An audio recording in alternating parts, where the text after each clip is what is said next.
പള്ളികൾ ഏറ്റെടുക്കാൻ നടപടി പുരോഗമിക്കുകയാണെന്ന് സർക്കാർ ഹൈക്കോടതിയിൽ. യാക്കോബായ ഓർത്തഡോക്സ് സഭാ തർക്കത്തിൽ നിലപാട് അറിയിച്ചു. നടപടികൾ വൈകിയത് ക്രമസമാധാന പ്രശ്നം കണക്കിലെടുത്തെന്ന് സത്യവാങ്മൂലം.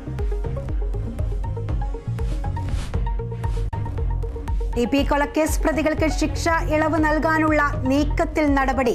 കണ്ണൂർ ജയിൽ സൂപ്രണ്ട് അടക്കം 3 ഉദ്യോഗസ്ഥർക്ക് സസ്പെൻഷൻ. ശിക്ഷാ ഇളവിനുള്ള ഗൂഢാലോചന 2022 തുടങ്ങിയെന്ന് വി. ഡി. സതീശൻ. നിയമവിരുദ്ധമായി ആർക്കും ഇളവ് നൽകില്ലെന്ന് മന്ത്രി എം.ബി. രാജേഷ്. ടി.പി. വിഷയത്തിൽ ഇന്നും പ്രക്ഷുബ്ധമായി സഭ. പാർലമെന്റിൽ അടിയന്തരാവസ്ഥ സൂചിപ്പിച്ച് രാഷ്ട്രപതി. ഇരുളടഞ്ഞ അധ്യായമെന്ന് പരാമർശം. നീറ്റ് പരീക്ഷാ ക്രമക്കേടിൽ കുറ്റക്കാർക്കെതിരെ കർശന നടപടി. വടക്ക് കിഴക്ക് സംസ്ഥാനങ്ങളിൽ സമാധാനത്തിന് ശ്രമിക്കുമെന്നും രാഷ്ട്രപതി. പ്രതിഷേധ സ്വരമുയർത്തി പ്രതിപക്ഷം. സംസ്ഥാനത്ത് കനത്ത മഴ തുടരുന്നു. വയനാട്, കണ്ണൂർ, കാസർഗോഡ് ജില്ലകളിൽ ഓറഞ്ച് അലർട്ട്. 9 ജില്ലകളിൽ യെല്ലോ അലർട്ട്. തൃശൂർ കുന്നംകുളത്ത് വീടിന്റെ ചുമർ ഇടിഞ്ഞു വീണു.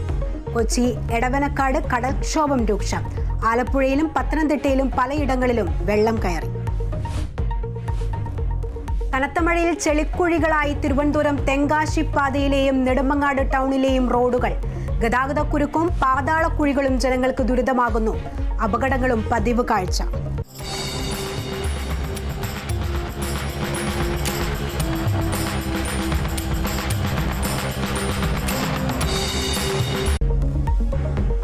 ജനകീയ പ്രശ്നം ഏറ്റെടുത്ത് കേരള വിഷൻ ന്യൂസ്. എന്നാ കുഴിയടക്കാം.